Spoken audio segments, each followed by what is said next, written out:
Okay. 87ನೇ ವರ್ಷಕ್ಕೆ ಸರೋಜಾದೇವಿ ಅವರು ವಿಧಿವಶವಾಗಿರುವಂಥದ್ದು. S, ಇವಾಗ ನಮ್ಮ ಜೊತೆ ರಾಕ್ಲೈನ್ ಅವರು ಇದ್ದಾರೆ, ವೆಂಕಟೇಶ್ ಅವರು ಇದ್ದಾರೆ, ಅವ್ರನ್ನ ಮಾತಾಡ್ಸೋಣ. ಸರ್, ಈ ವಿಷಯ ನಿಮಗೆ ಹೇಗೆ ಗೊತ್ತಾಗಿರುವಂಥದ್ದು? ಮೇರು ನಟಿಯಾಗಿ ಒಂದು ಒಳ್ಳೆ ಮನಸ್ಸಿರುವಂಥ ಒಂದು ಹೆಣ್ಣು ಸರೋಜಾದೇವಿ ಅವರು ಇಡೀ ಭಾರತ ಚಿತ್ರರಂಗದಲ್ಲಿ ಹೆಸರು ಮಾಡಿ, ಹಾಗೆ ಎಲ್ಲ ಹಿತೈಷಿಗಳಿಗೆ ಇಂಥ ಒಂದು ಒಳ್ಳೆ ಮನಸ್ಸಿರುವಂಥ ಒಂದು ಹೆಣ್ಣು ಅನ್ನಿಸ್ಕೊಂಡು ಚಿತ್ರರಂಗದಲ್ಲಾಗ್ಬೋದು, ನಿಜ ಜೀವನದಲ್ಲಾಗ್ಬೋದು, ಅವರು ಅಷ್ಟೇ ಅಚ್ಚುಕಟ್ಟಾಗಿ ಸುಖ ಸಂತೋಷದಿಂದ ಬೆಳೆದಂಥವ್ರು. ಎಲ್ರಿಗೂ ಅದೇ ಹೇಳೋರು, ಸುಖದಿಂದ ಸಂತೋಷದಿಂದ ಚೆನ್ನಾಗಿರ್ಬೇಕು ಎಲ್ಲರೂ. ಕಲಾವಿದರಾಗಿ ಬಂದಾಗ ಬರೀ ಒಂದು ಪಾತ್ರ ಮಾಡಿದ್ವಿ ಹೋದ್ವಿ ಅನ್ನೋದಿರಬಾರ್ದು. ಕಲೆ ಚಿತ್ರರಂಗ ಬೆಳೆಸುವಂಥ ಒಂದು ಕೆಲಸ ಮಾಡಬೇಕು. ಚಿತ್ರರಂಗದಲ್ಲಿ ಯಾವತ್ತೂ ಒಂದು ಪಾತ್ರ ಮಾಡಿದ್ವಿ ಓದಿ ಅನ್ನೋ ಒಂದು ಇಟ್ಕೊಳ್ದೆ, ನೀವೇ ಚಿತ್ರರಂಗನ ಬೆಳೆಸೋವಂಥ ಒಂದು ಮನಸ್ಸು ಮಾಡಬೇಕು, ಅಷ್ಟು ಮಟ್ಟಿಗೆ ಬೆಳಿಬೇಕು ನೀವೆಲ್ಲರೂ ಅನ್ನೋ ಒಂದು ಮಾತನ್ನು ಯಾವಾಗಲೂ ಹೇಳೋರು. ಸೊ ಆ ಒಂದು ನಾನು ಕಲಾವಿದ ಸಂಘದ ಕಾರ್ಯದರ್ಶಿಯಾಗಿ ನನಗೆ ಹೇಳ್ತಾ ಇರೋದು, ಈ ಒಂದು ಭವನ ಕಟ್ಟಬೇಕು ಅಂತ ರಾಜ್ಕುಮಾರ್ ಆಸೆ ಪಟ್ಟಿದ್ರು. ನನ್ನ ತಮ್ಮ ಅಂಬರೀಷ್ ಇಷ್ಟು ದೊಡ್ಡ ಭವನ ಕಟ್ಟಿದ್ದಾರೆ, ತುಂಬ ಸಂತೋಷ ಅಂತ. ಆ ಒಂದು ಉದ್ಘಾಟನೆ ಆದಾಗ ಒಂದು 3 ದಿನ ಉದ್ಘಾಟನೆ ಆದ ಸಂದರ್ಭದಲ್ಲಿ ಅಲ್ಲೇ ಸ್ವಂತ ಮನೆ ಗುರುಪ್ರವೇಶ ಥರ ಅಲ್ಲೇ ಇದ್ದು ಎಲ್ರಿಗೂ ಮಾತಾಡಿಸ್ತಾ ಅಷ್ಟು ಖುಷಿಯಾಗಿದ್ದವರು. ಪ್ರತಿ ಒಂದು ಮೀಟಿಂಗಲ್ಲೂ ಒಂದು ಚಿಕ್ಕ ಶೆಡ್ ಇತ್ತು ಅವಾಗ ಆ ಬಿಲ್ಡಿಂಗ್ ಹತ್ರ. ಪ್ರತಿ ಒಂದು ಮೀಟಿಂಗಲ್ಲೂ ಅವರಿದ್ದು ಊಟ ತಿಂಡಿಯಿಂದ ಹಿಡಿದು ಎಲ್ಲರನ್ನೂ ಮಾತಾಡಿಸ್ಕೊಂಡು ಅಷ್ಟು ಅಚ್ಚುಕಟ್ಟಾಗಿ ಆ ಸಂದರ್ಭಗಳನ್ನ ಕಳೆದವ್ರು ನಾವು. ನೀವಾಗಲೇ ಕಣ್ಣೀರು ಹಾಕಿದ್ರಿ ಅವ್ರನ್ನ ನೆನೆಸ್ಕೊಂಡು. ನಿಮ್ಮ ಅವರ ಒಡನಾಟ ಹೇಗೆ? ಪ್ರತಿ ತಿಂಗಳು ಒಂದು 3-4 ಸರಿ ಮಾತಾಡ್ತಾ ಇದ್ವಿ. ತಿಂಗಳಿಗೆ ಒಂದ್ಸರಿ ಆದ್ರೂ ಕರೆಸಿ ಊಟ ಹಾಕ್ಸೋರು ನಮಗೆ. ಇಲ್ಲ ಬನ್ನಿ ಊಟ ಮಾಡಿ ಕೂತ್ಕೋಬೇಕು, ಬರಬೇಕು, ಅವ್ರ ಜೊತೆ ಊಟ ಮಾಡಬೇಕು, 1-2 ಅವರ್ ಮಾತಾಡಬೇಕು, ಆಮೇಲೆ ಕಾಫಿ ಟೀ ಕುಡಿದು ಹೋಗ್ಬೇಕು.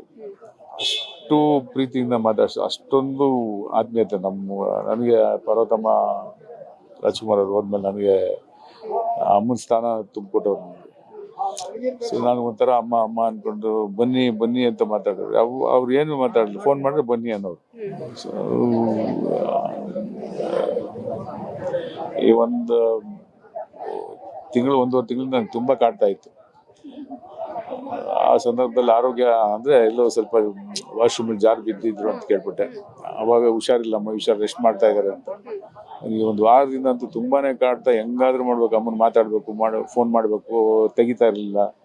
ಈ 3-4 ಡೇಸ್ ಬಿಫೋರ್ ನಾನು ಮಗಳಿಗೆ ಮಾಡಿದಾಗ, ಅಂಕಲ್ ತುಂಬ ಸ್ವಲ್ಪ ಹುಷಾರಿಲ್ಲ, ನಾನು ಔಟ್ ಆಫ್ ಕಂಟ್ರಿ ಇದ್ದೀನಿ, ಸೋಮವಾರ ಬರ್ತೀನಿ, ಬಂದಾಗ ನಿಮ್ಗೆ ಫೋನ್ ಮಾಡ್ತೀನಿ, ನೀವು ಬನ್ನಿ ಅಂಕಲ್, ಮಾತಾಡಿರಂತೆ, ನೀವು ನೋಡಿರಂತ ಅಮ್ಮನ. ನಾನು ತುಂಬ ಕಾಯ್ತಾ ಇದ್ದೆ. ಇವತ್ತು ಬೆಳಿಗ್ಗೆ ಫೋನ್ ಮಾಡಿದ್ರು, ತುಂಬ ಸಂತೋಷದಿಂದ. ಯೂಶಲಾಗಿ ಮೀಟ್ ಮಾಡಿ ಅಮ್ಮನ ಜೊತೆಲಿ 1-2-3 ಅವರ್ ಕಾಲ ಕಳೀಬೋದು ಅಂತ. ಫೋನ್ ತೆಗೆದ ತಕ್ಷಣ ಅವರು ಅಂದರೆ ಅವರ ಹಿಂದೂ ಅವ್ರ ಯಜಮಾನ್ರು ಫೋನ್ ಮಾಡಿದ್ರು. ಅಣ್ಣ ಅಮ್ಮ ಹೋಗ್ಬಿಟ್ರಣ್ಣ.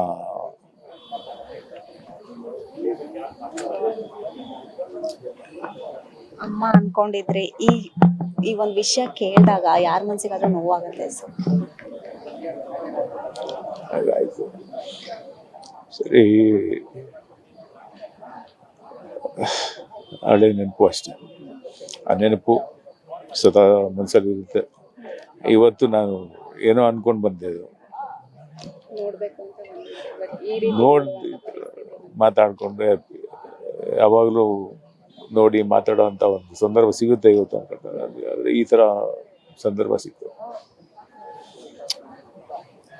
ಅವ್ರ ಆತ್ಮ ಶಾಂತಿ ಸಿಗ್ಲಿ ಅಂತ ನಾನು ಈ ಸಂದರ್ಭದಲ್ಲಿ ಕೇಳ್ಕೊತೀನಿ ಅಷ್ಟೇ. ಅವರು ಒಬ್ರು ಮೇರು ನಟಿ ಆಗಿದ್ರು, ಬಟ್ ಯಾವತ್ತೂ ಕೂಡ ನಾನೊಬ್ರು ಮೇರು ನಟಿ ಅನ್ನುವಂಥ ಭಾವನೆ ಅವ್ರು ತೋರೇ ಇರಲಿಲ್ಲ.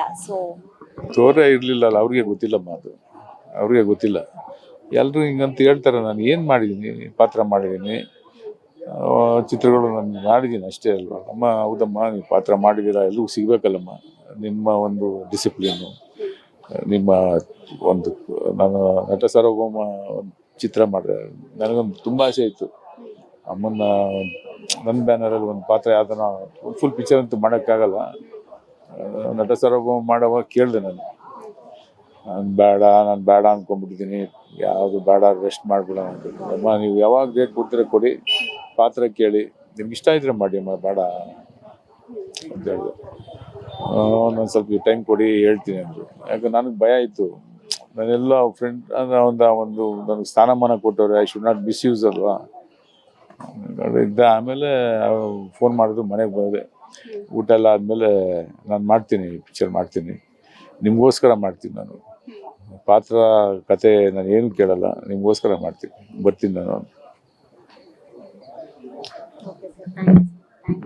ಎಸ್, ಇದಿಷ್ಟು ರಾಕ್ಲೈನ್ ವೆಂಕಟೇಶ್ ಅವರ ಮಾತಾಗಿತ್ತು. ಕ್ಯಾಮ್ರಾ ಪರ್ಸನ್ ರಿಯಾ ಜೊತೆ ಐಶ್ವರ್ಯ ಗೌಡ, ಸ್ಪೀಡ್ ನ್ಯೂಸ್ ಕನ್ನಡ, ಬೆಂಗಳೂರು.